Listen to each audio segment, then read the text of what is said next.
Uma boa noite. É um prazer estarmos aqui mais uma vez, receber você aqui para juntos louvarmos o nome de Deus e assistirmos o culto para que Deus fale a nossa mente e o nosso coração.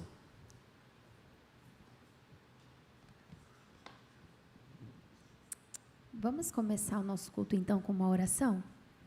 Oremos. Santo e maravilhoso Deus, a nossa gratidão, Senhor, porque mais uma vez o Senhor nos trouxe até a Tua Santa Casa. Imploramos que o Teu Santo Espírito esteja entre nós. Aceita o nosso louvor, aceita a nossa adoração e fale a nós através das mensagens cantadas e faladas, que saiamos muito melhores do que aqui entramos. Essas bênçãos te pedimos e agradecemos por Jesus. Amém.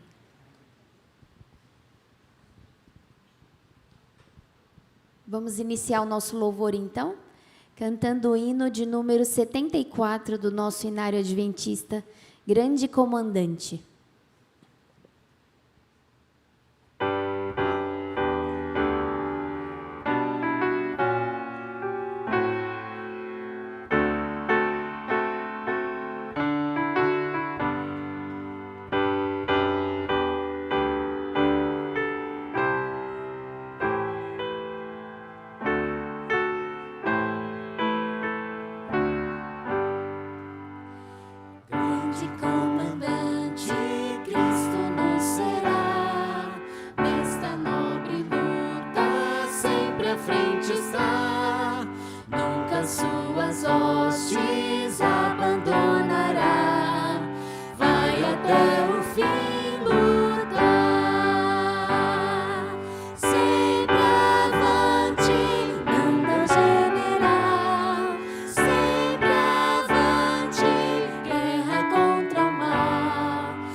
Vamos nos colocar em pé? Gostaria de ouvir mais a participação da igreja. Vamos juntos louvar, agora cantando o número 41, hino de número 41, Chuvas de Bênçãos. Que Deus derrame chuvas de bênçãos na minha e na sua vida. Vamos juntos louvar.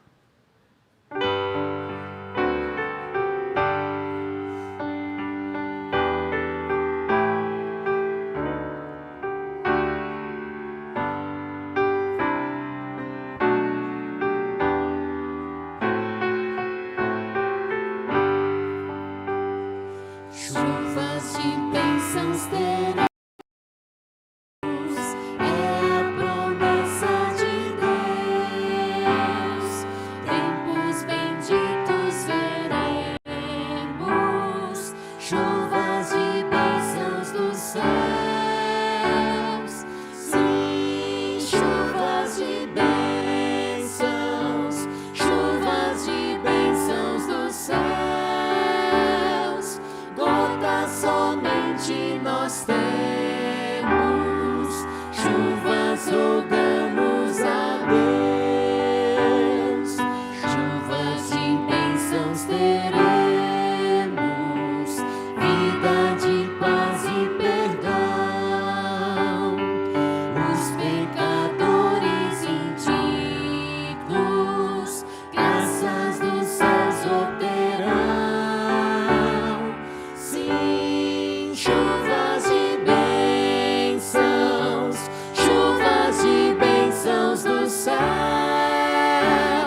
nós temos, chuvas rogamos a Deus, chuvas de bênçãos teremos, chuvas mandadas dos céus, bênçãos a todos os crentes, bênçãos do nosso bom Deus. Sim, chuvas de bênçãos, chuvas de bênçãos dos céus, gotas somente nós temos, chuvas rogamos a Deus.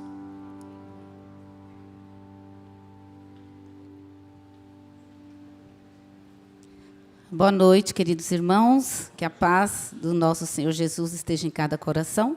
Vamos nos ajoelhar agora para falarmos com o nosso Deus.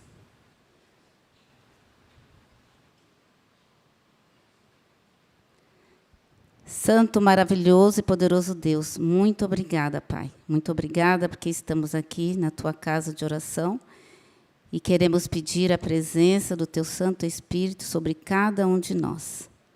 Paizinho querido, muito obrigada pelo dia de hoje, muito obrigada pelas chuvas de bênçãos que nós recebemos durante todo o dia. E que também o Senhor esteja conosco durante esta semana, que para nós é desconhecida, mas que o Senhor esteja à frente, Senhor, das nossas escolhas, decisões, de tudo o que nós precisarmos, Senhor, que nós possamos colocá-lo em primeiro lugar. Santo Deus, esteja também com os pedidos que estão no nosso coração, esteja com os nossos queridos que estão doentes, com os nossos queridos que estão enlutados também, que o Senhor possa levar a cura e o conforto, conforme a Tua santa vontade. Esteja também, Senhor, com o pastor Gideão, que trará a palavra nesta noite, que ele seja usado mais uma vez pelo Teu Santo Espírito. Pai querido e amado, muito obrigada por tudo que o Senhor tem feito, faz e fará por cada um de nós. E que possamos estar todos prontos quando o Senhor vier nas nuvens dos céus. Em nome de Jesus que pedimos e agradecemos. Amém.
eu não sou mais eu, tudo em mim mudou. Quando encontrei a Jesus, meu Rei, o milagre aconteceu. Vivo não mais eu, Cristo vive em mim. Quem eu era já não sou, o passado já se foi.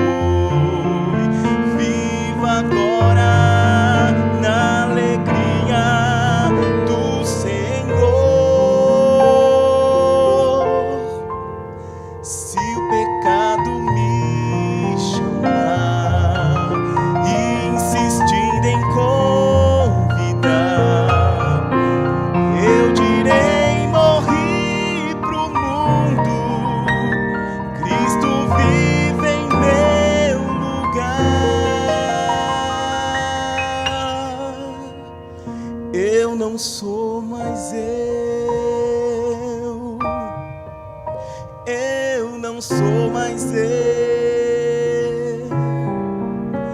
eu não sou mais eu, Cristo vive em mim.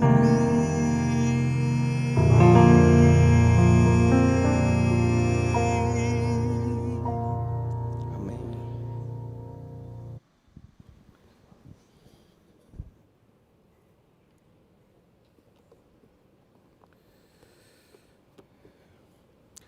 Olá, queridos, boa noite a todos. Bom tê-los aqui na igreja do Capão Redondo. É sempre um privilégio poder compartilhar a palavra de Deus com você. E o meu desejo é que nesta noite o Espírito Santo ele possa falar de maneira profunda ao seu coração e você seja tocado pela palavra de Deus. Agradecemos aqui a mensagem musical. Agradeço a todos aqueles que tiveram a boa vontade em vir aqui à igreja. Desde ontem nós estamos tendo um problema de transmissão. Então, aqueles que ficaram em casa para assistir online, lamentavelmente não vão conseguir assistir. Então, que bom que você escolheu estar aqui, porque você vai conseguir ver aí o 5º capítulo da nossa série sobre as festas de Israel. Acabaram de me informar aqui, estão gravando para que quando a internet voltar ao normal, as pessoas possam assistir. Mas aí você já está vendo em primeira mão, depois você pode dar um spoiler para o pessoal que não assistiu, tá bom? Você pode falar que as trombetas realmente elas vão ser tocadas e que vai dar tudo certo. Esse é o spoiler, aí você vai falar, realmente valeu a pena ter vindo à igreja. Muito bem, meu povo, vamos lá, vamos relembrar as nossas festas. Já memorizaram?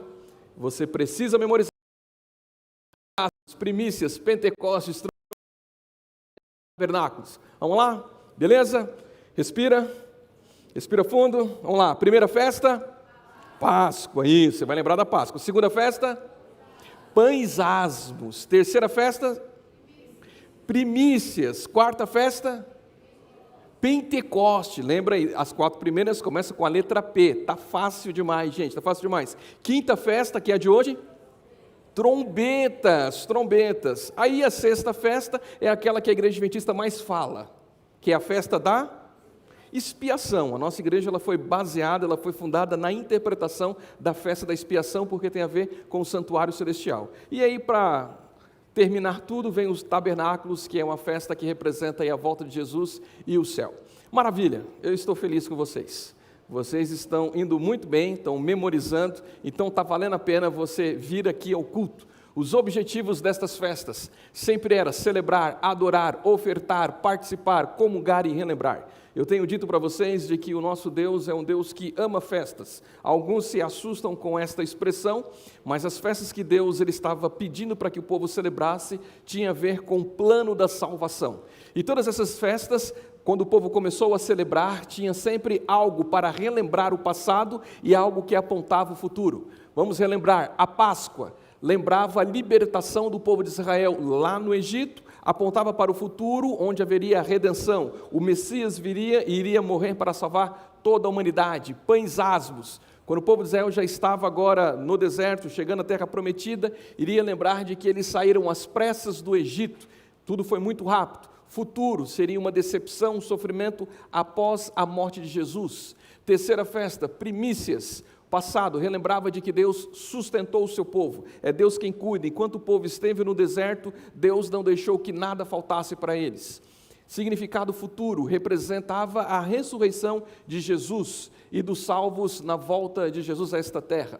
A quarta festa, Pentecostes, no passado, relembrava de que Deus entregou a sua lei a Moisés e esperava que o povo pudesse obedecer.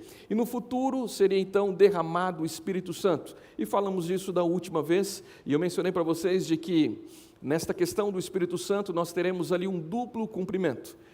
Tem aquilo que nós entendemos da Bíblia chamada de chuva serôdia e chuva temporã. A chuva temporã foi a derramada do Espírito Santo nos dias dos apóstolos. E o mesmo que aconteceu naqueles dias, vai acontecer em nossos dias, e nós chamamos isso de chuva serôdia. Beleza? Entenderam? Maravilha? Relembramos? Vamos começar com as curiosidades. Antes de entrarmos na festa de hoje, duas curiosidades que estão atreladas à festa de Israel. Eu disse para você que o nosso Deus, Ele deixou vários feriados, Shabbats, sábados para o povo de Israel. E se não fosse o suficiente um sábado semanal, se não fosse suficiente os sábados anuais, Ele deixou um ano sabático. Para você que gosta de descansar, você vai falar, eu nasci na época errada. Eu nasci na época errada. Porque nos dias do povo de Israel, quando Deus ele organizou aquele povo, Ele disse, olha, durante 6 anos vocês vão trabalhar, mas no 7º ano eu não quero ver ninguém trabalhando. Eu quero ver repouso total. Imagina aí, gente, você ter 1 ano para descansar. Alguns aqui já estão com os olhos brilhando, dizendo, pastor, tudo que eu queria era um ano sabático. Este ano sabático, em hebraico, chama-se Shemitah. Olha o que a Bíblia diz, Levítico capítulo 25, 1-7. Disse o Senhor a Moisés, no monte Sinai, fala aos filhos de Israel e diz-lhes, quando entrardes na terra que vos dou, então a terra guardará um sábado ao Senhor. 6 anos semearás o teu campo, e 6 anos podarás a tua vinha, e colherás os seus frutos. Porém, no 7º ano haverá sábado de descanso solene para a terra, um sábado ao Senhor. Não semearás o teu campo, nem podarás a tua vinha. O que nascer de si mesmo na tua seara, não cegarás, e as uvas da tua vinha não podada não colherás. Ano de descanso solene será para a terra, mas os frutos da terra em descanso vos serão por alimento, a ti e ao teu servo, à tua serva, ao teu jornaleiro, ao estrangeiro que peregrina contigo, ao teu gado, aos animais que estão na tua terra, e todo o seu produto será por mantimento. Vamos tentar entender aqui a ideia. O povo deveria trabalhar durante 6 anos, tá bom? Eles não tinham um sistema de ter uma férias anual, tá bom? Não tinha isso. Mas eles teriam 1 ano que seria o ano das férias, que ao meu ver seria melhor, porque o ano todo eles não iriam trabalhar. O que queria acontecer neste ano sabático? O povo não poderia plantar nada, tá bom? A terra deveria descansar. Entretanto, quando o indivíduo passasse por uma árvore, se nesta árvore tivessem frutos, ele poderia pegar para o seu consumo, mas ele não poderia comercializar estes frutos. Entenderam aqui a ideia? O que mais iria acontecer? Isso era tão interessante que neste ano, todas as plantações estavam liberadas para todo mundo. Então o indivíduo, ele poderia passar no terreno da outra pessoa, poderia pegar ali, por exemplo, se tivesse uma plantação de bananas, de maçã, enfim, de mamão, o que for. Todo mundo da terra poderia colher o que fosse de todo mundo. Uma única coisa seria proibida: comercializar e vender. Neste ano ninguém poderia morrer de fome, porque tudo era de todos. E se você está achando que era moleza, Deus ainda facilitou mais para o povo. Neste ano, o nome de todo mundo seria tirado do Serasa, do SPC. Neste ano, o nome de todo mundo seria limpo. Gente do céu, eu vou falar um negócio que alguns vão infartar aqui. Melhor, não infarta não. Se você tivesse devendo o banco naquela época, a conta seria zerada. Aí você fala, gente do céu, realmente eu nasci na época errada. Todas as dívidas no 7º ano seriam canceladas. Se você tivesse devendo para alguém, não devo mais nada. Se alguém tivesse devendo, também não devia mais nada. Então, aí você fala, pastor, mas está errado isso, porque o indivíduo ele contava com este valor para ele poder pagar uma outra pessoa. Não, tudo era zerado de todos. Então todo mundo voltava a estaca zero. Se alguém te devia, não ia pagar. E se você devesse a alguém, você também não ia pagar. Então todo mundo zerou.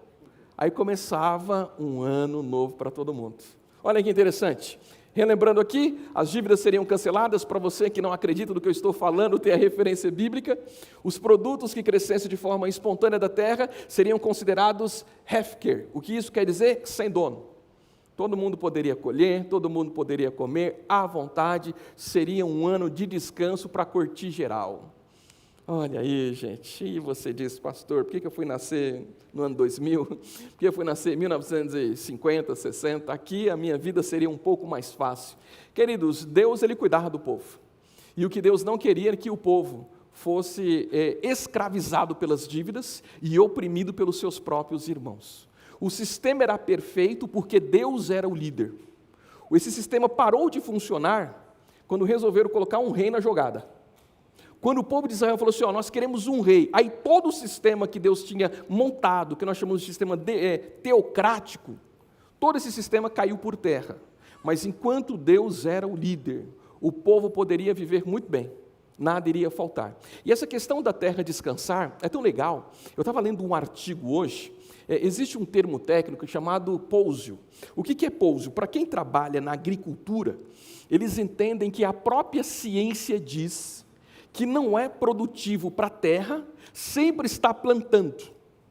A terra, de acordo com a ciência, ela precisa descansar e ela precisa ficar um período para que ninguém plante nada, para que todos os minerais, tudo que a terra produz ali, possam ser revitalizados, talvez ali, não sei o que talvez tenha na terra ali, não sei se a terra tem vitamina, posso falar que a terra tem vitamina? Não tem não, né? Não tem? Tem? Só os minerais, vamos ficar então só nos minerais? Tá bom, me falaram aqui que não tem vitamina. Tá bom, os minerais, enfim, tudo que a terra tem, ela possa ser renovada de forma natural. Um detalhe aqui, a ciência não diz que essa renovação ela se dá a cada 7 anos. A única coisa que a ciência atesta que esse sistema de em tempos deixar a terra repousar, quando o indivíduo faz a próxima plantação, ele colhe muito melhor.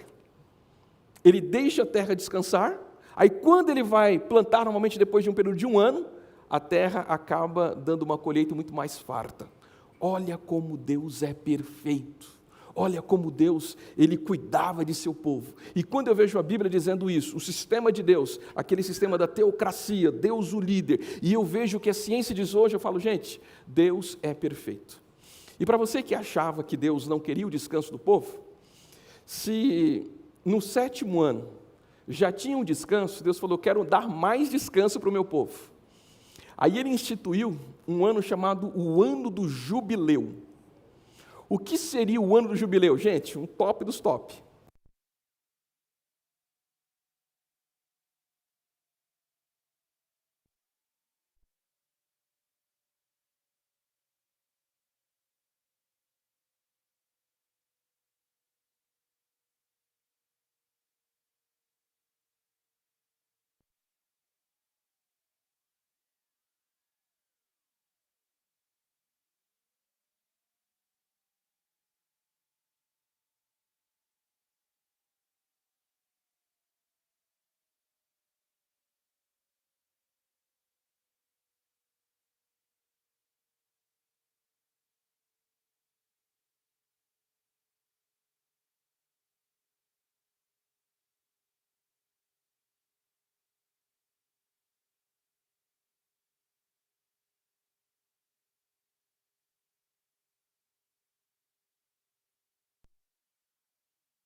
Também vai ser um descanso geral.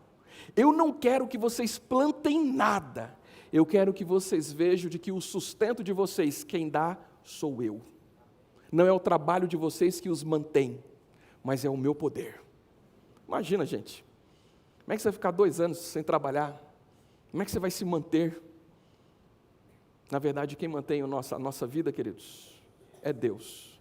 E toda vez que você devolve o seu dízimo e a sua oferta, você está reconhecendo que tudo que você tem vem das mãos de Deus. Não é o seu trabalho, não é o seu esforço, não é o seu conhecimento, não são as suas técnicas, é o seu relacionamento com Deus que te mantém vivo.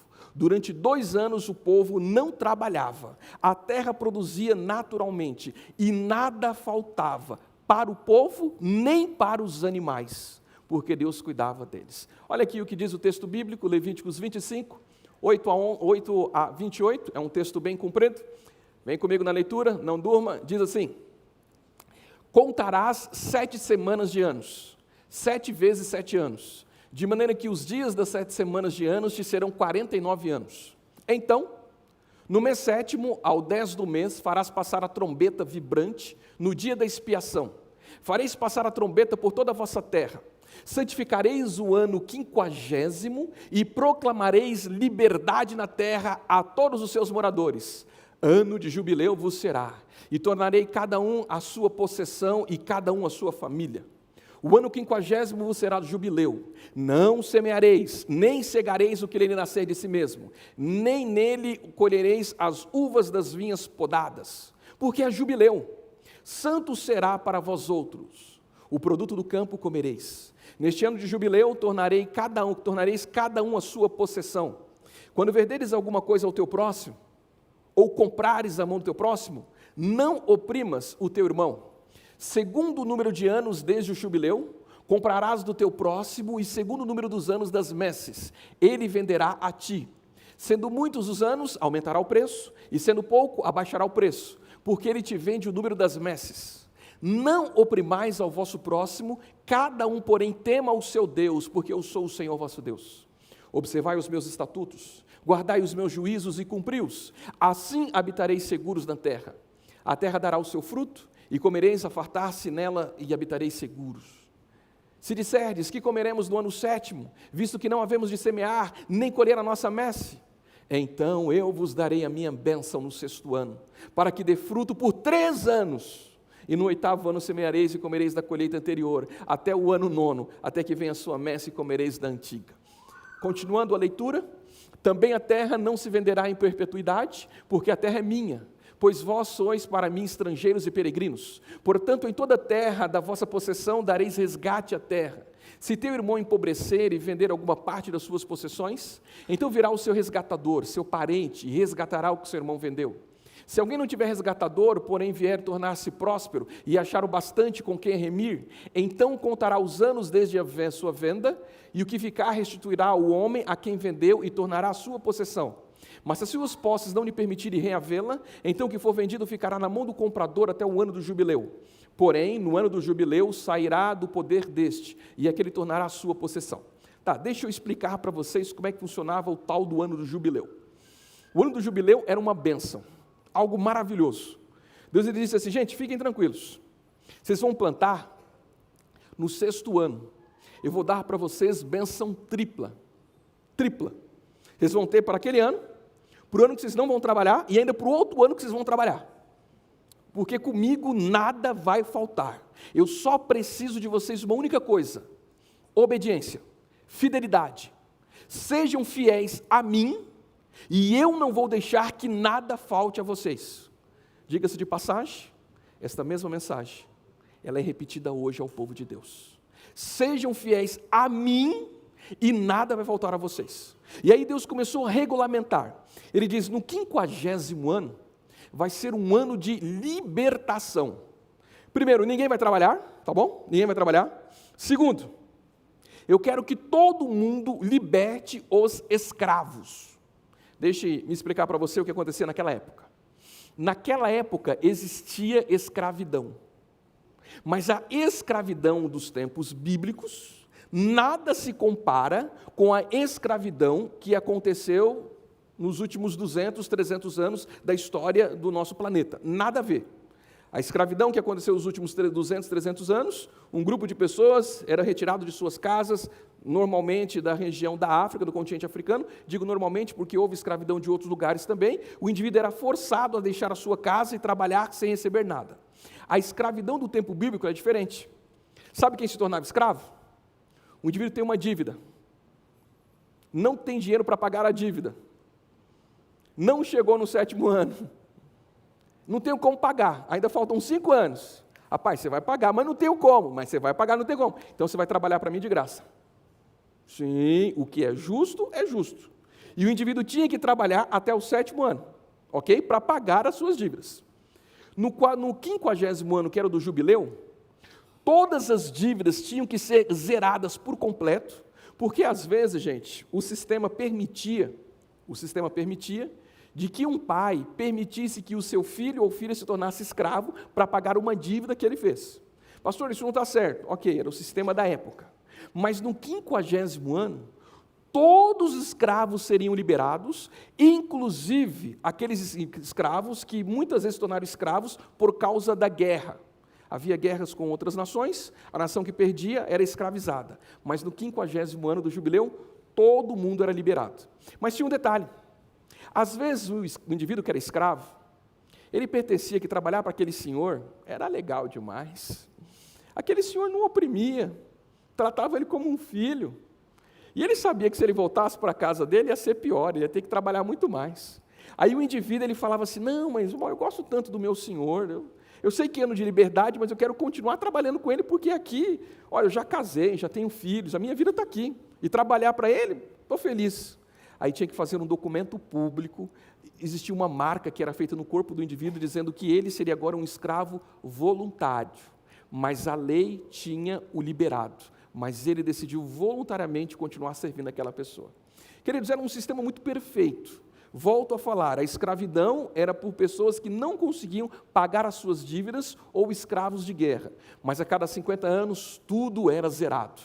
No ano 49º, era tocada a trombeta, anunciava-se então que ia ter a expiação. No dia da expiação, todo o povo sabia que o ano seguinte seria o ano da liberdade. Todos os escravos hebreus e de outras nacionalidades, eles eram soltos naquele momento, liberados, as dívidas eram pagas, e aí, pagas no sentido de que ninguém ia colocar mais dinheiro no bolso, mas tudo era cancelado, e acontecia um outro detalhe. O povo gostava de fazer negócios, comprar e vender terras. Neste dia, todas as terras, ou melhor, neste ano, todas as terras voltavam para o seu dono original. Olha que coisa louca. Você vendeu um terreno, no 50º ano, o terreno ia voltar para você. Só que tinha alguns que queriam tirar vantagem. No 47º ano, o cara já pensava, rapaz, eu vou vender por um preço legal, porque daqui a 2, 3 anos vai voltar para mim. Sempre teve malandro, né, gente? Eu acho que tinham brasileiros naquela época, né? O brasileiro é bem antigo, né? Bem antigo. Tinha um povo ali meio malandro. Aí Deus, já sabendo do coração do povo, falou, gente, olha só, quando você for vender um produto, a terra, calcule o quanto falta para o ano do jubileu. Se faltar muito, você aumenta o valor. Se faltar pouco, você diminui o valor. Naquela época, a transação mais conhecida seria a transação de terras. O povo não tinha carro. Mas eu acredito que se fosse hoje em dia, gente, ia ser assim, tudo que você vendeu ia voltar para você. E aí todo mundo ia voltar a ter alguma coisa. Por quê, gente? Olha aqui os propósitos desta ideia de Deus. Primeiro, ele queria evitar a concentração de riqueza somente com um grupo. O indivíduo vendeu porque ele precisava de dinheiro, agora voltaria para ele, todo mundo ia ter a mesma quantidade de dinheiro. Iria preservar a igualdade e a justiça, porque toda família tinha direito a um novo começo. Eles teriam que aprender durante ali o jubileu a confiar na provisão divina, porque o povo ia ficar 2 anos sem trabalhar e Deus teria que mantê-los. E seria um ano de libertação. Todos os escravos não poderiam ficar em servidão para sempre, porque Deus, a Ele pertence a vida humana. Por que a terra tinha que voltar para o seu dono original?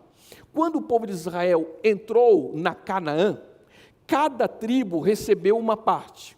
Suponhamos que o cara de Gade comprou uma de Ruben, a terra de Ruben aqui, mas ele era da tribo de Gade, mas ele comprou um terreno aqui em Ruben, era permitido, mas no 50º ano ele tinha que devolver. Desta forma, as tribos sempre seriam mantidas como as tribos originais.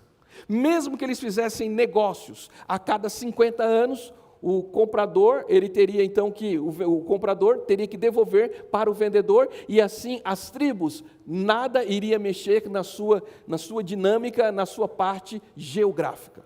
Eles receberam do Senhor a terra, e Deus dizia: o que eu dou, vocês não podem vender. Tudo me pertence. Eu estou cedendo a terra a vocês, mas a terra é minha.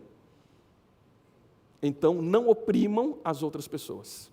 Queridos, eu poderia fazer só um sermão sobre isso, mas não é um sermão nessa noite. Sermão nessa noite sobre trombetas, que, diga-se de passagem, eu nem entrei ainda, tá bom? Mas Deus, Ele odeia a opressão.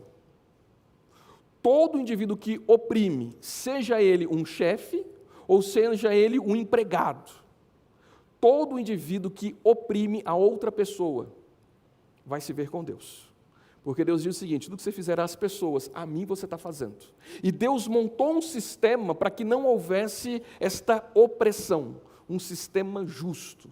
Porque Deus, Ele diz: a mim pertence todas as vidas, a mim pertence todas as riquezas, a mim pertence todas as terras, a mim pertence todas as coisas, tudo é meu. Então o ser humano não tem direito a nada. O que Deus faz é conceder o que é dele para a gente. Hoje, Ele não quer te dar mais terras nesta terra. Ele quer te dar terras nas mansões celestiais. Ele ampliou o projeto dele para mim e para você. Ele diz: eu estou dando o que é meu. Assim como Ele deu para o povo de Israel a Canaã terrestre, Ele vai dar para mim e para você a Canaã celeste. Muito bem, vamos caminhar aqui para entrar no sermão, para que você não fique aí preocupado. Então, o ano do jubileu seria um ano de perdão e um ano da libertação. Interessante que Jesus, quando Ele vai começar o seu ministério, um certo sábado, Ele entra na sinagoga e Ele faz um sermão dizendo de que este ano de libertação estava chegando no início de seu ministério, e que ele representava o ano sabático e o ano de libertação. Olha o que ele diz em Lucas 4, 18 e 19. O Espírito do Senhor está sobre mim, pelo que me ungiu para evangelizar os pobres, e enviou-me para proclamar libertação aos cativos, e restauração da vista aos cegos, e para pôr em liberdade os oprimidos, e apregoar ao Senhor um ano aceitável. O que é o ano aceitável? Era o ano do jubileu. Então tudo isso representava Jesus, porque Jesus disse: eu vim dar liberdade ao meu povo, eu vim tirá-los da escravidão, eu vim dar a eles a felicidade. Tudo isso se cumpriu em Cristo Jesus. Terminando o momento de curiosidade, vamos entrar no sermão aqui das trombetas. É um sermão mais curto, fique tranquilo, tá bom? O que eu quero que você guarde de tudo isso, lembre-se, as 7 festas de Israel, elas contam de forma universal e cronológica a história da salvação, desde a morte de Cristo na cruz, como Cordeiro Pascual, até a sua segunda vinda de forma gloriosa. Por que você precisa entender estas festas? Porque essas festas mostram como o plano da salvação ele vai se desenrolar, como ele vai funcionar, começando pela morte de Jesus na cruz, até o seu retorno nas nuvens dos céus. E aí, para você poder relembrar, as 4 primeiras festas que aconteciam no primeiro semestre, Nissan no dia 14, Nissan no dia 15 a 21, Nissan no dia 16, Páscoa, Pães Asmos, Primícias. Nissan era o primeiro mês, no terceiro mês acontecia Pentecostes. Acabavam as festas do primeiro semestre.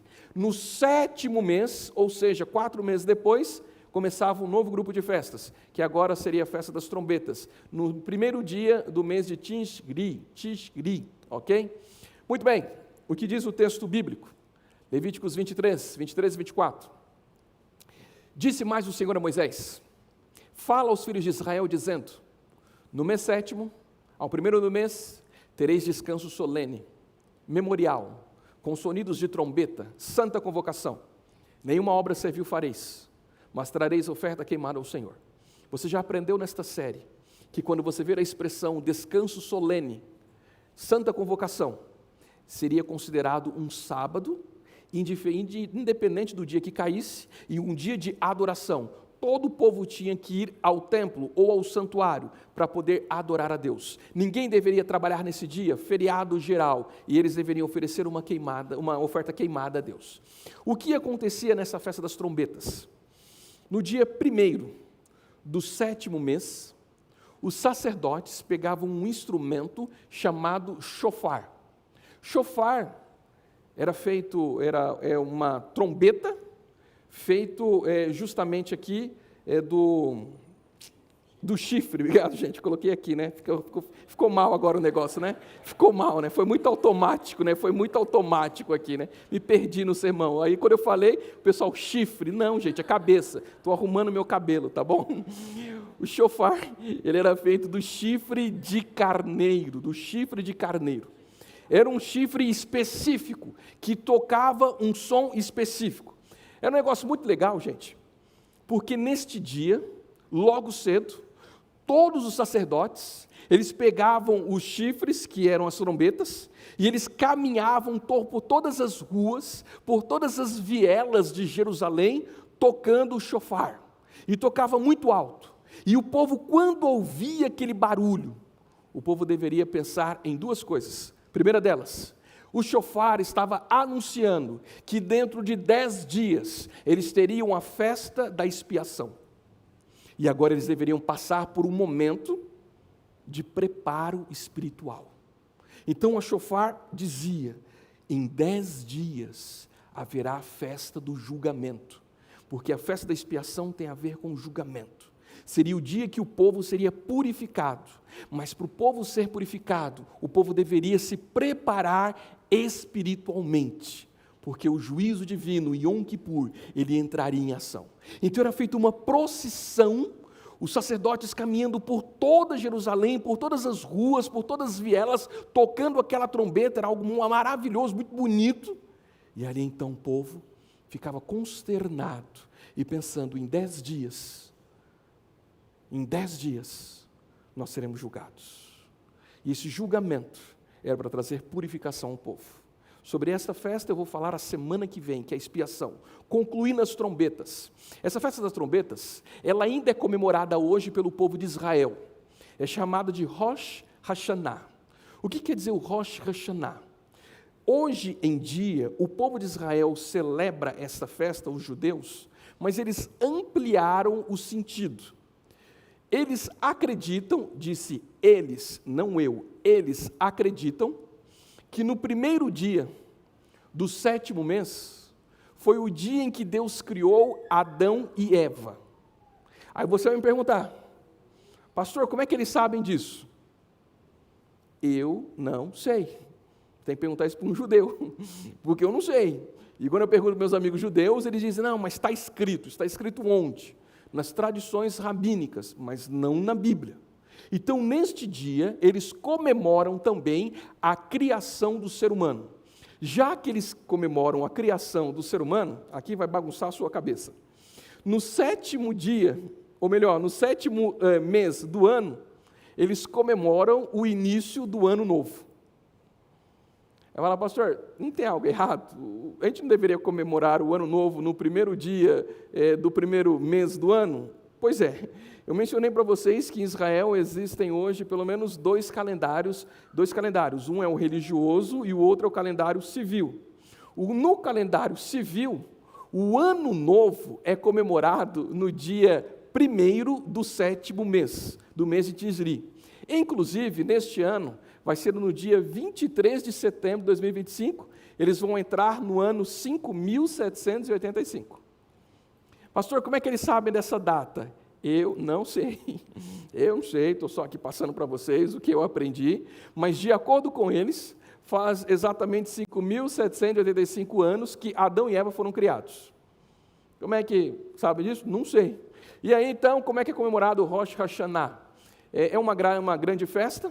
Em hebraico, se você tiver a oportunidade de um dia visitar Israel nesse período, ou tiver amigos judeus, você pode desejar para eles o Shana Tová, que quer dizer o feliz ano novo aí, né? Ou tenha um bom ano, né? E aí o Shana Tová, o Metuká, É um momento em que você está desejando ali um feliz ano novo dentro da comunidade, e aí existe uma tradição judaica atual. Nessa tradição judaica atual, todo judeu precisa neste dia comer maçã e mel. O porquê da tradição? Eles entendem de que essas duas coisas vão desejar um ano abençoado, próspero, frutífero. É mais um pouco aí de tradição, porque nada disso está na Bíblia. Estou passando para você um pouco da cultura judaica, para que quando você for conversar com alguém, você entenda um pouco do que eles estão falando, né? Então, no Rosh Hashanah, nesta festa, para eles é o início do ano novo, e para que você entenda que o problema é maior do que você imaginava, existem pelo menos 3 calendários, tá bom? 3 calendários, quando você vai estudar a Bíblia. O calendário rabínico hoje, tá bom? São 354 dias. Então, no calendário judaico hoje são 354 dias. Quando você vai à Bíblia, o povo de Israel tinha 360 dias. Por que desse detalhe? Porque se você estiver explicando a Bíblia para um judeu, principalmente as profecias, aí você fala, mas você está lembrado que o ano tem 360 dias? Ele vai dizer, não, o ano tem 354. No passado, nos dias bíblicos, sim, o ano tinha 360 dias, mas para os judeus atuais são 354. Aí o nosso calendário, que é chamado de gregoriano, são 365. Isso quer dizer que são 11 dias a menos no calendário judaico. E aí como é que eles fazem para poder bater a conta e não ficarem muito defasados? A cada 2 ou 3 anos, eles têm um outro calendário também, eles vão acrescentar um 13º mês, para que então a conta fique ali próxima e feche. É uma bagunça, né, gente? Ok, agradeço a Deus por não ser judeu, então, porque a bagunça está muito grande aqui. Enfim, é mais um momento aqui de curiosidade para você entender que hoje eles têm um calendário muito menor do que o nosso e que não se compara também ao calendário bíblico. E aí você tem todo este cuidado quando você for estudar as profecias com eles. Não pense porque eles são judeus, é que o cálculo da Bíblia está claro na cabeça deles.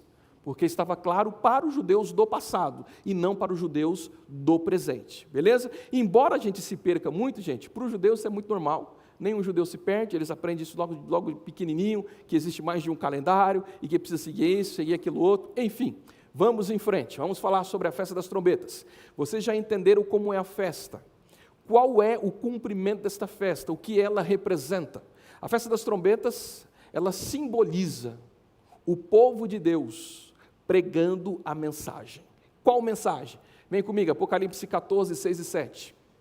Vi outro anjo voando pelo meio do céu, tendo o evangelho eterno para pregar aos que se assentam sobre a terra, e a cada nação, tribo, língua e povo, dizendo em grande voz: temei a Deus e dai-lhe glória, pois é chegada a hora do seu juízo, e adorai aquele que fez o céu, a terra, o mar e as fontes das águas. O fato dos sacerdotes caminharem pelas ruas e vielas anunciando o juízo, representava o povo de Deus nos últimos dias, anunciando que Deus iria julgar o seu povo. Esta mensagem de anúncio na visão adventista começou a ser dada em 1840, quando a mensagem dos 3 anjos começou a ser pregada. Vem comigo. Eu disse para você que as 4 primeiras festas aconteciam numa sequência, passavam-se ali pelo menos 4 meses, e vinham agora as últimas 3 festas que vão ser na mesma sequência. Por que tinha este intervalo? Porque entre a morte de Jesus e o juízo investigativo há um grande intervalo. As festas poderiam vir na sequência, mas há um gap, há ali um momento onde há aquele período onde nada acontece. Porque é justamente o gap que haveria entre a morte, ressurreição de Jesus, o Pentecostes, os discípulos falando ali em outras línguas e pregando, e a mensagem agora sendo pregada a toda criatura. Desde 1840, Deus ele levantou um povo para anunciar de que o juízo de Deus já começou.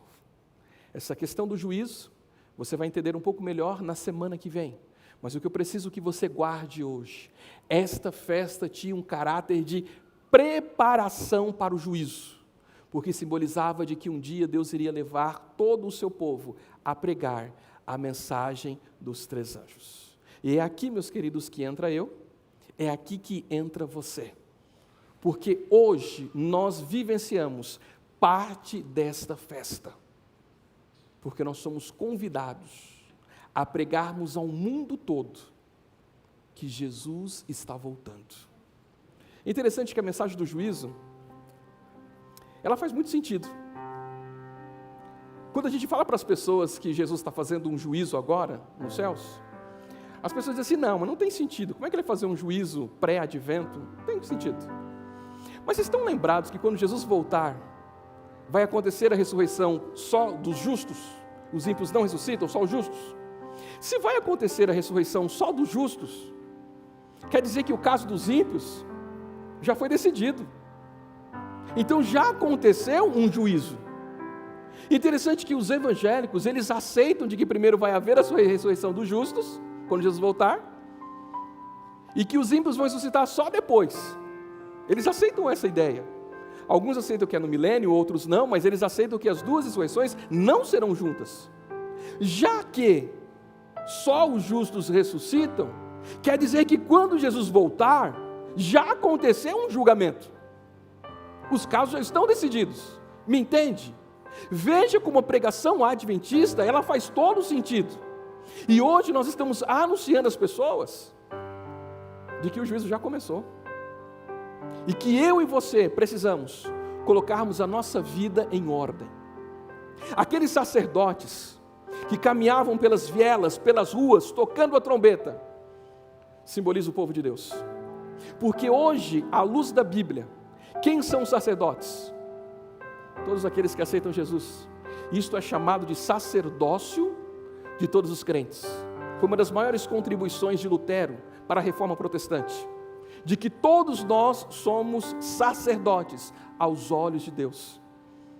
E para que a mensagem fique muito mais clara, Isaías 58, versículo 1 diz assim: grite a plenos pulmões, e não se detenha, erga a voz como a trombeta, e anuncie ao meu povo a sua transgressão, e a causa de Jacó os seus pecados. Interessante que ele diz, erga a voz como a trombeta, e anuncie o quê? O pecado do povo, mensagem de juízo. Que mensagem que devemos levar? É a mensagem de que Deus, Ele ama toda a humanidade, mas se não houver mudança de vida, não haverá salvação. Queridos, aqui está a diferença entre a igreja adventista e muitas igrejas evangélicas. Todas as igrejas pregam de que Deus ama, e a mensagem está certa, só que ela é incompleta quando não apresenta a segunda parte. Deus me ama? Claro que me ama. Ele quer me salvar? Claro que Ele quer me salvar, mas Ele precisa mudar a minha vida. Ele precisa mudar a minha vida, porque do jeito que está, não dá. Do jeito que está, eu não vou ser salvo se eu não mudar a minha vida. É claro que essa mudança não se dá pelo meu empenho pessoal, pelo meu poder, é o Espírito Santo operando em mim e eu respondendo de maneira positiva. Mas a mensagem que Deus quer que eu leve às pessoas, Ele quer que eu erga minha voz como uma trombeta, assim como os sacerdotes erguiam, celebrando esta quinta festa, e anuncie uma mensagem de arrependimento. Nós não estamos aqui para condenar o mundo, nós estamos aqui para alertar o mundo. E a pergunta que eu faço para você é: você tem sido fiel ao chamado que Deus te fez? Você tem sido fiel àquilo que Deus espera de você? Porque ser adventista não é pertencer a um grupo social, onde eu vou a uma igreja, ouço uma mensagem, avalio o orador, foi legal, não foi legal, saio e vou embora. Não! Ser um adventista é pertencer a um grupo que entende que tem uma mensagem, e esta mensagem é a pregação das 3 mensagens angélicas. A igreja adventista é a melhor igreja para se frequentar? Não. Existem igrejas melhores do que a nossa quando o assunto é relacionamentos? Sim. Existem igrejas que às vezes oferecem um culto mais dinâmico que a nossa? Sim. Existem igrejas evangélicas que às vezes o relacionamento interno é melhor que a nossa? Sim, tem. Mas nenhuma igreja evangélica tem pregado a mensagem dos 3 anjos. Esta só a igreja adventista tem feito. Logo o quê? Qual é a nossa diferença? É a nossa mensagem. Aqui dentro tem problemas? Tem, demais, e muitos. Muitos. Somos os melhores? Estamos longe. Pastor, então não é de Deus, é de Deus. E tanto é que Deus Ele vai chamar esse movimento imperfeito de Laodiceia. Laodiceia não se encaixa no perfil das igrejas evangélicas. As igrejas evangélicas são chamadas na Bíblia de filhas da Babilônia. Laodiceia é só a nossa igreja. Só a nossa igreja. Eu digo isso com convicção. Porque é só essa igreja que está pregando a mensagem dos 3 anjos. E Laodiceia não é perfeita. Antes que você comemore, uau, somos Laodiceia. A mensagem diz, estou a ponto de vomitar vocês da minha boca. Mensagem pesada. Mensagem pesada. A mensagem que nós adventistas dizemos que se refere a nós é uma das mensagens mais pesadas que a Bíblia apresenta. Mas eu e você não precisamos viver dentro desta profecia. A profecia é genérica, mas ela não precisa me alcançar, porque eu e você podemos ser reavivados. E este reavivamento se dá pelo comprometimento na pregação do Evangelho. Você foi chamado para pregar, então pregue. Você foi chamado para anunciar, então anuncie, porque este é o seu convite. Nós vamos neste momento ouvir uma mensagem musical, e essa mensagem ela quer nos levar à reflexão. Eu quero que nessa noite você saia daqui decidido a fazer algo extraordinário da sua vida. Esse algo extraordinário não é sair por aí querendo ganhar dinheiro, não é querer comprar uma casa nova, um carro novo, fazer uma viagem louca, não. Eu quero que você tenha na sua vida espiritual uma meta, a meta de trazer pessoas à igreja, de compartilhar o Evangelho, de levar pessoas ao batismo, de contar às pessoas o que Jesus fez da sua vida, de ser uma testemunha viva, de anunciar de que Jesus está voltando e é preciso se preparar. Enquanto você ouve esta música, ore ao Senhor, fale com Ele e peça a Ele que te dê uma visão espiritual, porque eu tenho certeza de que esta noite será uma noite de milagres. Deus vai transformar a minha vida e transformar a sua também. Ouça com atenção o que Deus quer te falar através desta canção. Amém.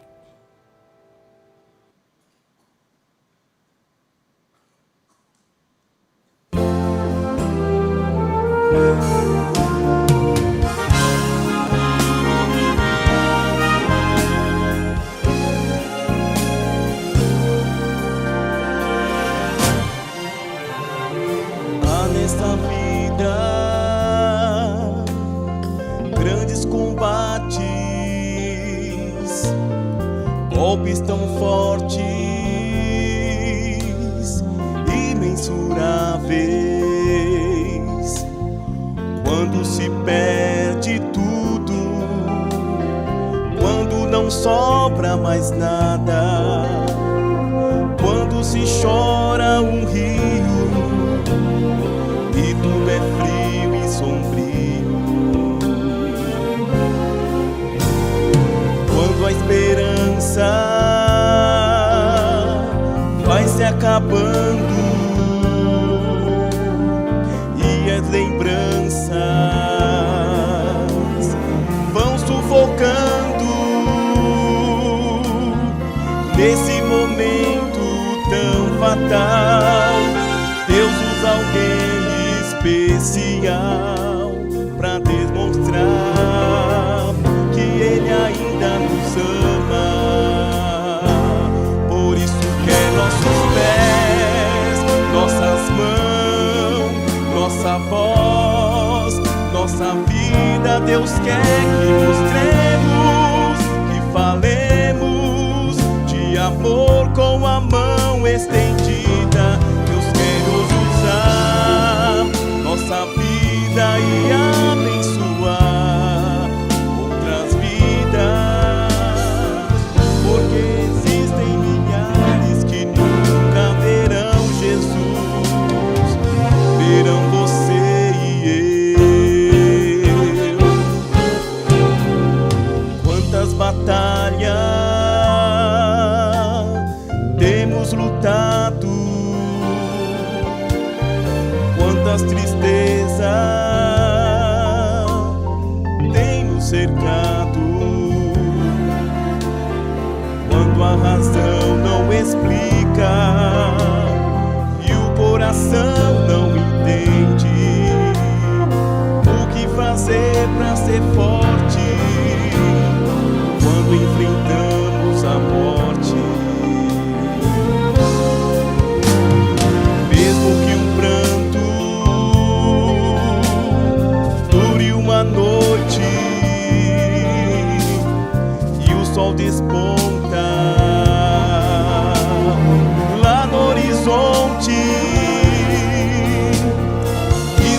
luz vem nos lembrar que a escuridão vai acabar, não vai durar.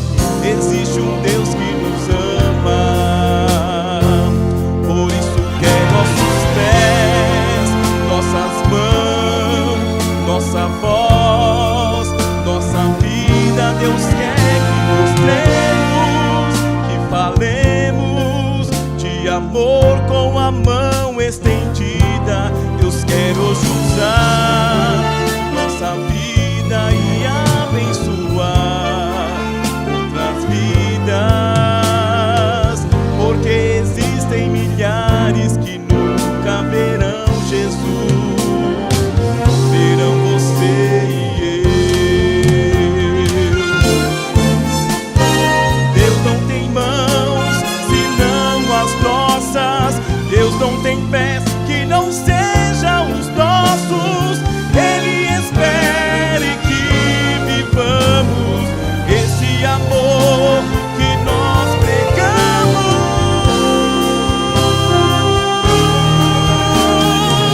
Por isso quer nossos pés, nossas mãos, nossa voz, nossa vida. Deus quer que mostremos, que falemos de amor com a mão estendida. Deus quer hoje usar nossa vida e abençoar outras vidas, porque existem milhares que nunca verão Jesus, verão você e eu.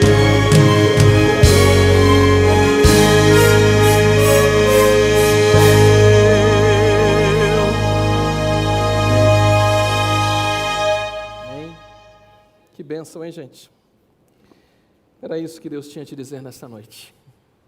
Nós somos as mãos de Jesus, somos os pés, nós somos a voz dele diante deste mundo.